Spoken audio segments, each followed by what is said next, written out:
A German soldier captured during World War II did not experience what he had been taught to expect. The moment he arrived at a prisoner of war camp in the United States, the first thing handed to him was not an order or a warning, but a newspaper. Just a few opening lines made him pause. The way information was presented before him did not follow the mental framework he had carried through years of fighting for Nazi Germany. It did not push him toward a predetermined conclusion. Instead, it forced him to confront the empty spaces within his own beliefs. The shock did not come from any single detail, but from the feeling that something familiar had shifted out of alignment. What he had once accepted as unquestionable truth now stood alongside a completely different way of communicating. When these two information worlds collided, what changed was not his position overnight, but the foundation beneath it. A crack appeared, small enough to be almost invisible, yet deep enough to alter convictions built up over many years. From that moment on, change began quietly.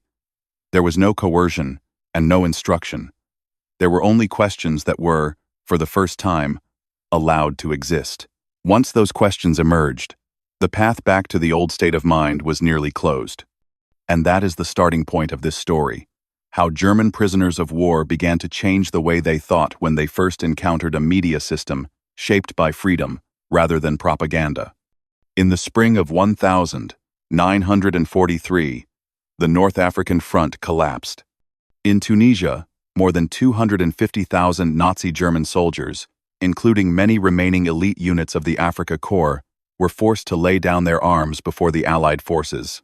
For them, this defeat was not only a military shock, but also the first collision with a scenario that propaganda back home had never prepared them for: falling into American hands. During the first days of detention in temporary camps across North Africa, the prevailing mood was confusion and deep anxiety. Many believed they were entering the worst possible ending. In an image shaped by years of indoctrination, the United States appeared as a decadent society where German prisoners would be subjected to ruthless revenge. Others, despite defeat, still clung to the belief that their superior, Germany, could not truly be inferior to America. If they had been captured, it was merely bad luck on the battlefield, not proof of a fundamental imbalance. Yet within just the first few hours of contact with the U.S. Army, that familiar picture began to shift. At the temporary holding camps in North Africa, tens of thousands of prisoners were processed with striking speed and order. Identification, medical examinations, and vaccinations followed a strict and methodical procedure, with little sign of chaos. American officers clearly explained the prisoners' rights under the Geneva Convention, speaking precise German. There were no beatings and no threats. Instead, there were careful explanations of obligations and limits governing the treatment of prisoners of war. For many German soldiers, the experience was difficult to comprehend. Quite a few realized that, for the first time in their military lives, they were being treated as human beings, something they themselves had rarely experienced, even within Hitler's own army. It was through these seemingly minor details that the first real collision with reality became unmistakable. At a field camp near Oran, while waiting for transport ships, many prisoners were stunned by the rations they were given: soft white bread, real coffee, fresh meat, and 2 full meals a day. Corporal Hans Müller later recalled that the food in the American camp was better than anything he had eaten during 6 months of brutal campaigning in the desert. Their first instinct was suspicion. Many believed it was a calculated display, a subtle form of propaganda designed to impress. They refused to believe this could be the normal standard for American soldiers. Only later, as days passed and nothing changed, did Hans reluctantly accept a difficult truth. The Americans were not putting on a show. This was simply how they lived.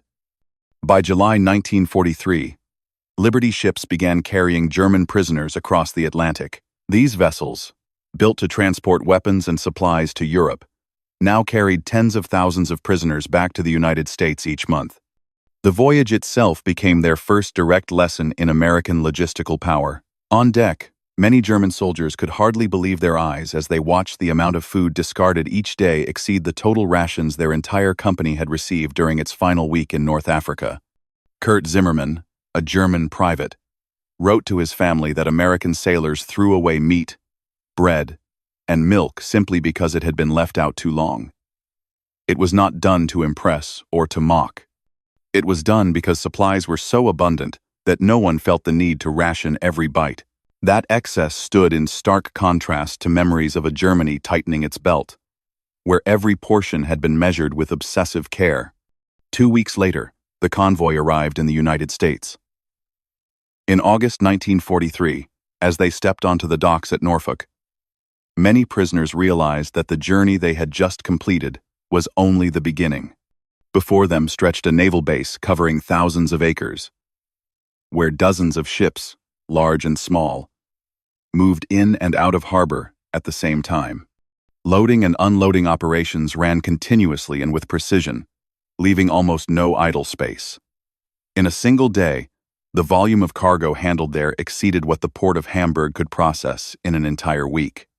A German mechanical engineer from the Ruhr stood in silence, counting cargo ships and watching massive cranes lift containers, weighing tens of tons, with a level of accuracy that back home would have required dozens of workers and crude pulling power. In that moment, what they had once believed began to shift from its familiar place. And as the old picture lost its footing, a new question quietly emerged. Who, exactly, was the opponent Germany had chosen to confront? While many German prisoners were still overwhelmed by the scale and tempo of America's industrial machine, elsewhere their situation was being viewed from a very different angle. In Washington, D.C., a stream of reports from prisoner-of-war camps began to reveal a silent but no less dangerous front taking shape behind the barbed wire. In early 1944, journalist Dorothy Thompson approached Eleanor Roosevelt with a grave warning. Inside many German POW camps on American soil, fanatical Nazi elements were still maintaining control through violence. According to Thompson's findings, prisoners fiercely loyal to Hitler were forming factions, issuing threats, and brutally suppressing anyone who dared express doubt about National Socialism. Military intelligence confirmed that this was not an isolated phenomenon, but an organized campaign. In the shadows of the camps, those known as the Red Germans used beatings, coercion, and psychological terror to keep the Führer's ideology from losing its grip.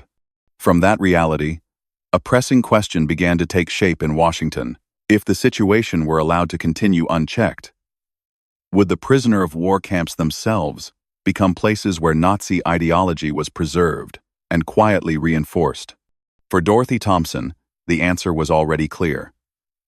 Having been expelled by the Nazi regime in 1934, she believed this was not merely a matter of camp security, but a strategic opportunity.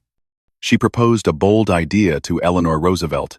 Instead of allowing fascist ideas to continue reproducing on their own, the United States should deliberately create an environment in which German prisoners could be exposed to the basic principles of democracy.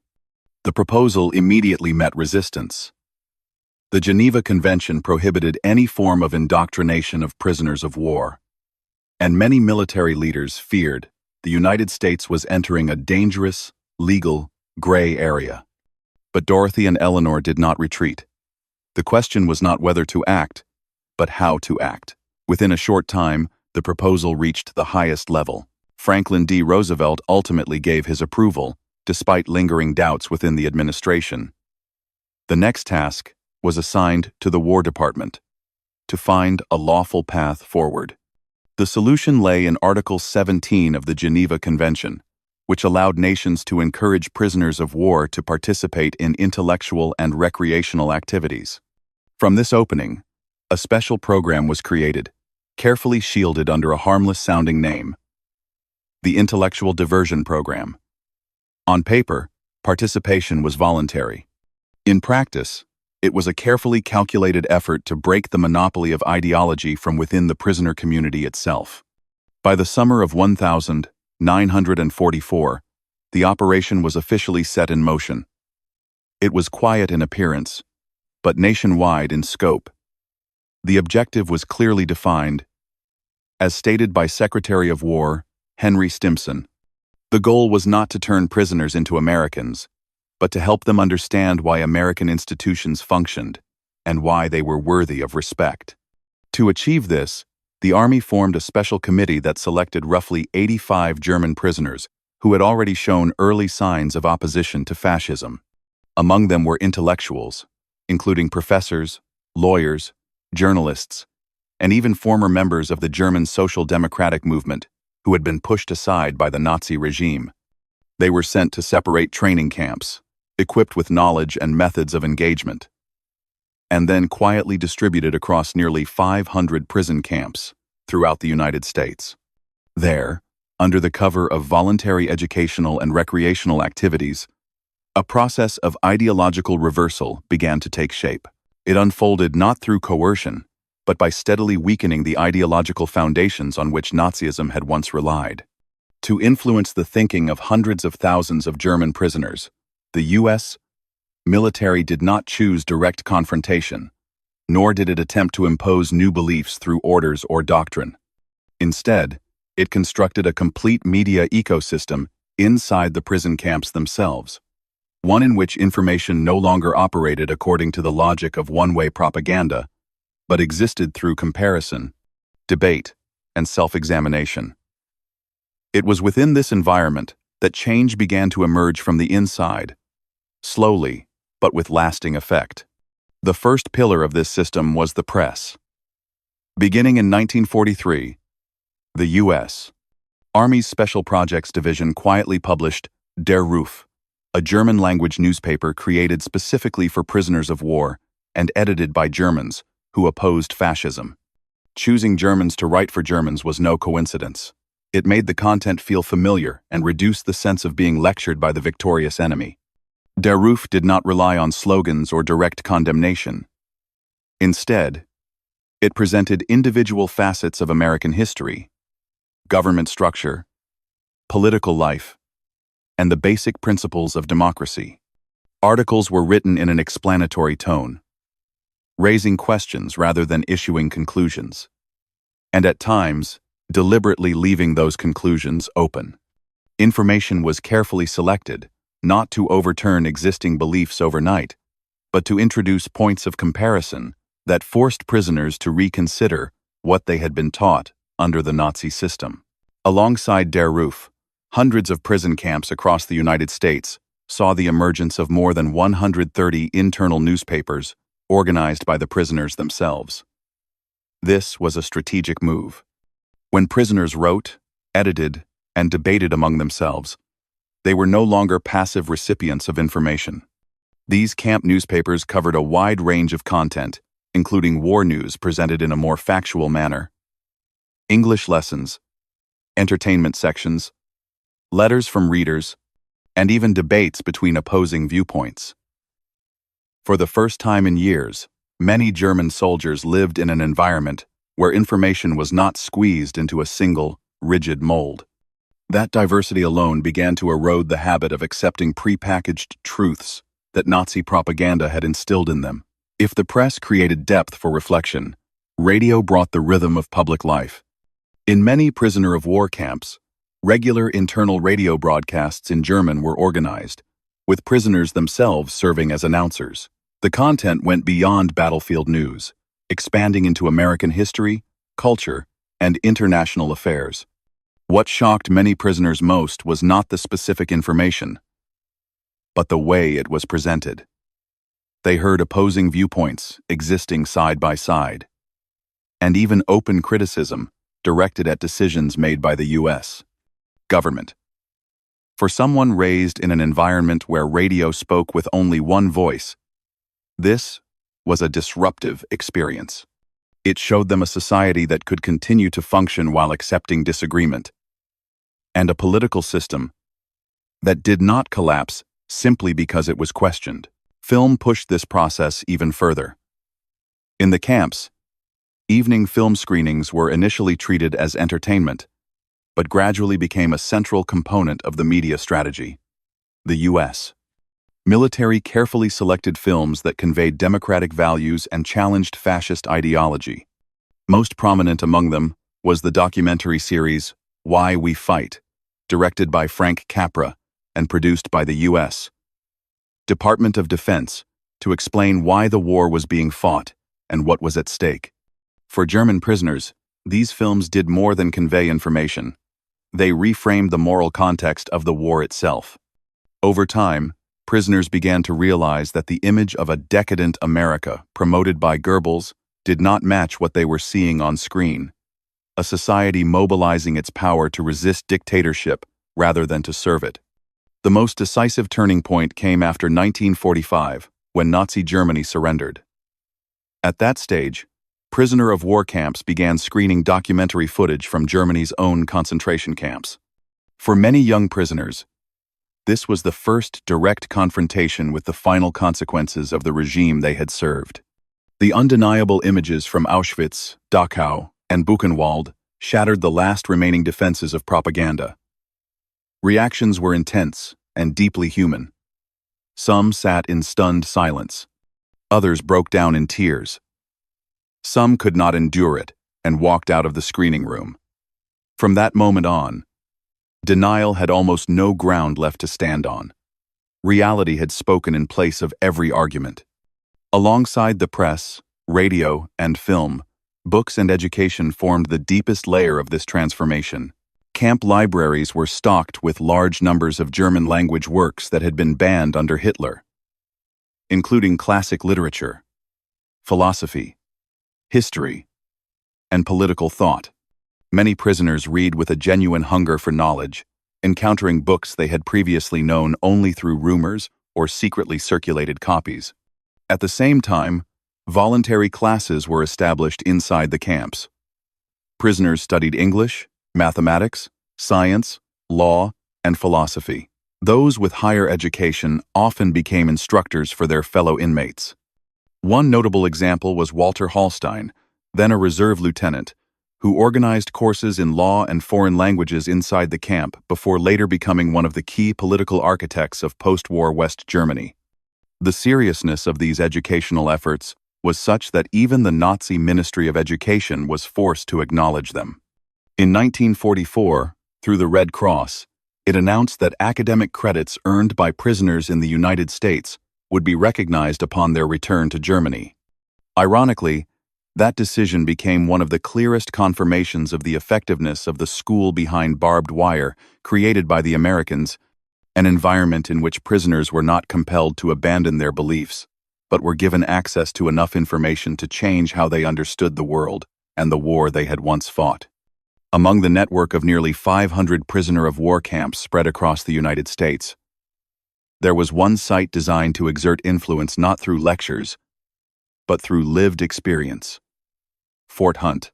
Officially, it was a top-secret intelligence facility operating under the code name P.O. Box 1142, tasked with interrogating high-ranking prisoners and extracting strategic information. What set Fort Hunt apart, however, was not its interrogation techniques, but the way it functioned as a carefully calibrated semi-open environment. German officers deemed valuable, not only for the intelligence they possessed but also for their potential willingness to cooperate, were treated according to standards far removed from the conventional image of a prison camp. They could be escorted outside for dinner at local restaurants, allowed to purchase items to send back to their families, or simply observe the everyday life of a society they had previously known only through propaganda. The barbed wire was still there, and guards remained close at hand. Yet those brief moments of stepping beyond the camp boundaries opened a channel far more powerful than any formal interrogation: direct contact with ordinary American life. For many Wehrmacht officers, shaped by ideas of Aryan superiority, this experience caused a profound shift in perception. Inside a modest diner, they witnessed scenes that directly contradicted the image of a decadent America they had been taught to believe in. Families of different racial backgrounds sat side by side and were served by the same standards. Citizens spoke freely, debated politics openly in public spaces, and read newspapers without concealment. In Nazi Germany, such behavior would have been enough to bring the Gestapo to one's door in the middle of the night. Here, it unfolded as part of daily life, without disruption, and without punishment. In these seemingly ordinary details, fascist officers encountered, for the first time, a tangible form of personal freedom, one that required no explanation and no persuasion. Of course, the American side did not view this as unconditional hospitality. Behind the operating model of Fort Hunt lay a carefully calculated psychological strategy. Rather than relying on coercion or pressure, U.S. intelligence allowed prisoners to observe for themselves, to compare, and to draw their own conclusions. This approach made many senior officers more willing to cooperate, while at the same time fostering a quiet respect for the society they were encountering. Historian Robert K. Sutton, author of Nazis on the Potomac, argues that Fort Hunt inadvertently created what he calls unwitting cultural ambassadors. When these prisoners returned to Germany, they did not carry slogans or ideological tracts with them, but vivid memories of an America that did not match the enemy image shaped by propaganda. Fort Hunt thus became a clear example of what might be called non-coercive reorientation, where lived experience, rather than instruction, played the decisive role in reshaping perception. Even so, Fort Hunt was not the only link in this chain. Along a different path, one that was more systematic and openly organized, the U.S. Army implemented a direct educational model at Fort Eustis. There, from late 1944 through 1945, a re-education center was established specifically for German prisoners of war. Approximately 26,000 prisoners participated in 6-day courses built around a carefully structured curriculum of 12 themes. These ranged from democratic life and the U.S. Constitution to freedom of speech and the multi-party system, as well as analyses of the collapse of the Weimar Republic and emerging post-war political movements. Classes were conducted in an interactive format, encouraging discussion and debate, and were consistently accompanied by documentary film screenings. The key to Fort Eustis did not lie in the sheer volume of information, but in the way that information was delivered. Prisoners were not required to accept a new ideology. Instead, they were placed in the role of participants in dialogue. They watched films about the liberation of concentration camps, debated the responsibilities of citizens in a free society, and were allowed to question Germany's own political past. Through this process, the U.S. Army was quietly preparing what it described as an army of awareness. Individuals who would return home, carrying first-hand experience of democracy, rather than rigid, abstract lessons. This strategy was taken even further when the United States chose to repatriate roughly 25,000 prisoners who had completed advanced courses ahead of schedule. Rather than leaving them in Europe as forced labor after the war, Washington decided to send them back to Germany early, with the expectation that these men would become core contributors to post-war reconstruction. It was a long-term gamble, one that placed faith in the power of understanding, rather than punishment. From places like Fort Hunt and Fort Eustis, the central idea of the American approach became increasingly clear. When people are given access to information and experience within a free environment, lasting change comes from within, without the need for external compulsion. That transformation did not happen overnight. In the early months, not every German prisoner was ready to accept the new information environment the Americans had created. For those who remained absolutely loyal to Nazi ideology, the newspapers, radio programs, and films in the camps were dismissed as a form of mental poison. They warned one another to stay vigilant, to hold fast to their beliefs, and to view everything coming from the American side as propaganda. In some camps, hardline fascist elements even formed underground networks, setting up shadow courts to intimidate and punish anyone who showed signs of wavering. Yet even this internal terror could not stop a reality that was slowly taking shape. As the course of the war shifted decisively, the familiar messages coming from Berlin began to lose their weight. News from the European front grew steadily worse. German cities were flattened by bombing. Supply lines collapsed. And, most importantly, Letters from home, though still censored, increasingly revealed a Germany in exhaustion, where ordinary people were beginning to doubt their own leadership. Meanwhile, life inside American prison camps operated according to a completely different logic. It was stable, orderly, adequately supplied, and, at the very least, did not strip prisoners of their dignity. That contrast quietly eroded what remained of absolute belief. Many prisoners did not protest openly, nor did they declare an abandonment of their ideals, but they began, silently, to re-examine their own thinking. Over time, experiences that initially seemed disconnected began to link together into a continuous chain of influence. Film screenings, newspapers passed from hand to hand in the barracks, hours of labor in open fields, and casual conversations with American farmers all reinforced one another, creating small but steadily deepening cracks in the ideological wall. Alex Funke, a pastor who served as a chaplain to prisoners at Camp Algona, later acknowledged that it was this environment that led most prisoners to shift their views without coercion. They were not asked to love the United States, yet they gradually developed a sense of goodwill toward the people and society around them. An internal Allied survey, conducted in 1945, made this clear. Fewer than 10% of German prisoners in the United States still held firmly to extreme fascist beliefs. The rest had either begun to waver or had openly changed their worldview. Even more striking, approximately 74% acknowledged that their time in American captivity had a positive effect on how they understood the world. Personal documents declassified after the war show that this transformation unfolded in very concrete ways. A Luftwaffe pilot captain named Heinz, after being allowed to tour a B-24 aircraft assembly plant in the United States, recorded a bitter realization in his diary. He had previously believed that American aircraft were rushed and poorly built, but after witnessing the precise assembly lines, the steady industrial rhythm, and the immense scale of production, he was forced to accept the opposite conclusion. These aircraft were not inferior.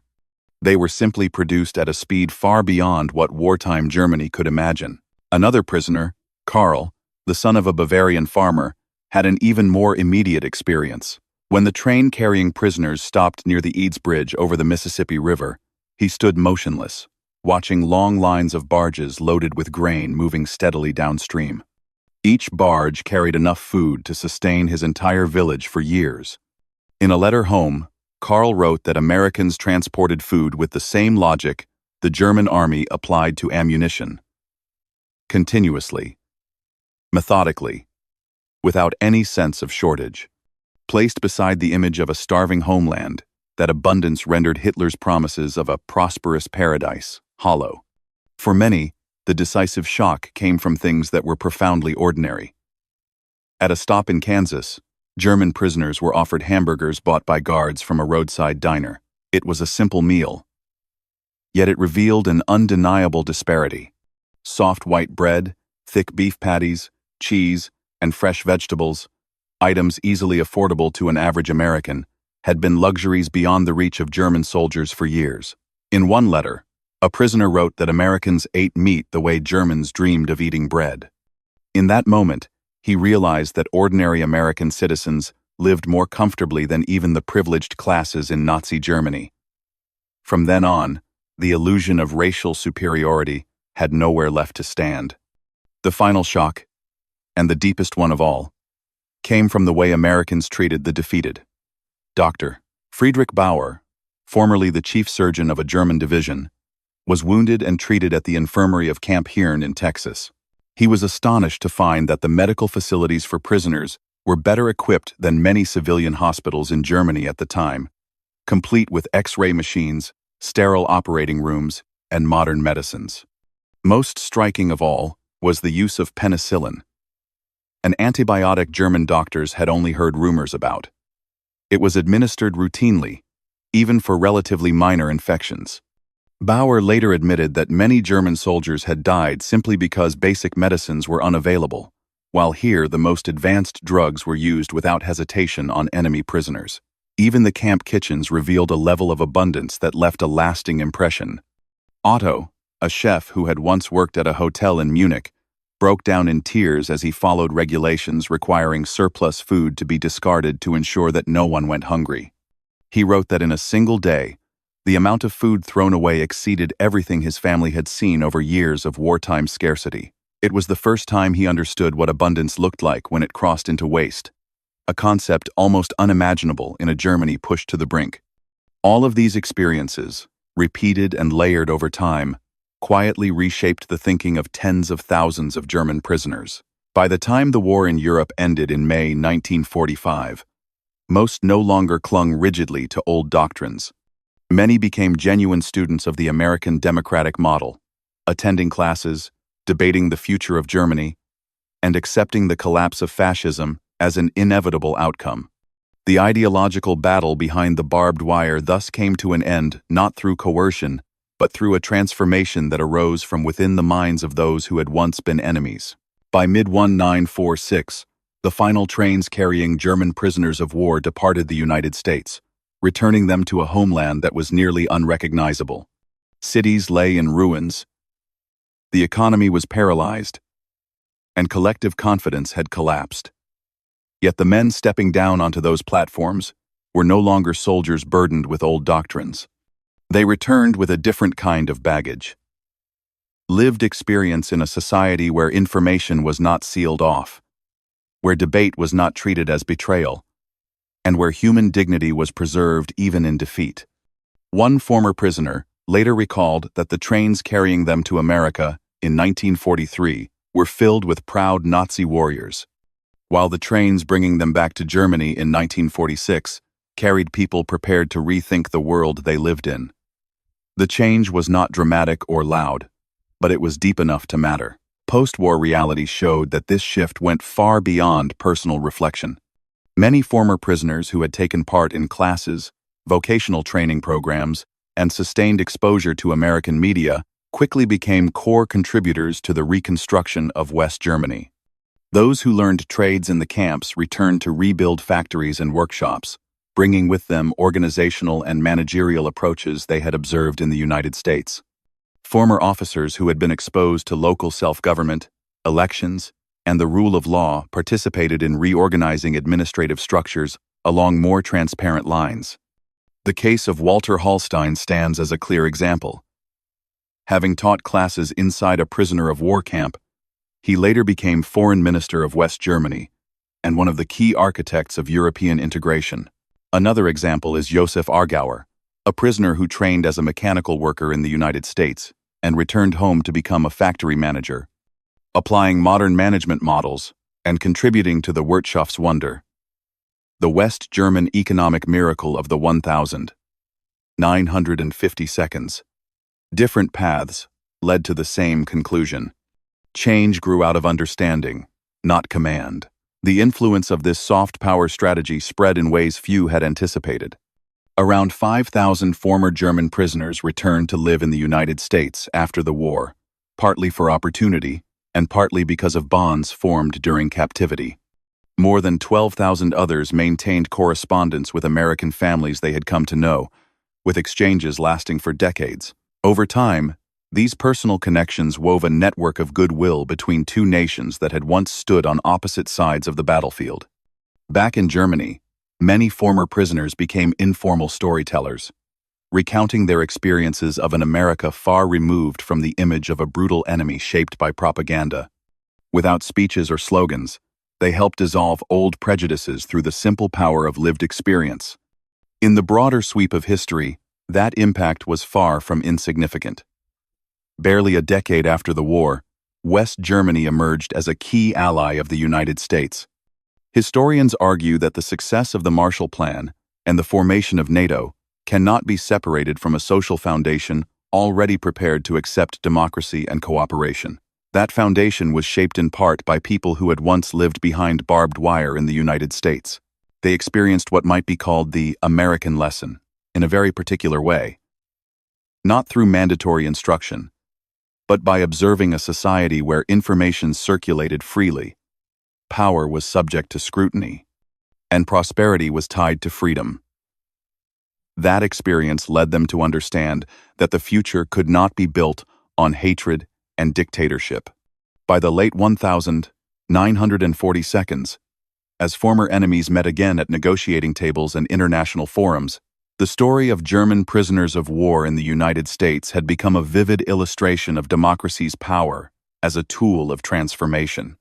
One American official once remarked that the greatest victory of the United States was not achieved on the battlefield, but inside the prisoner camps. This observation was not meant to diminish the role of military force, but to highlight a different truth. Some battles can only be won by shaping how people think. When German soldiers left the camps and returned home, many carried with them not resentment, but a new understanding. Their children would grow up in a democratic Germany aligned with the West, a lasting outcome of the seeds planted during that earlier period. Sometimes, the most powerful weapon in a nation's arsenal is not bombs or bullets, but the example of a free and prosperous society. The story of German prisoners of war in the United States stands as a powerful testament to that idea. More than 75 years have passed.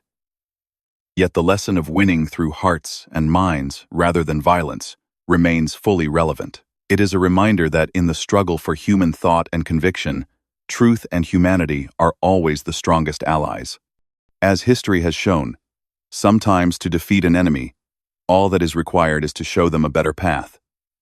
The rest, they will change on their own. That is what a truly complete victory looks like.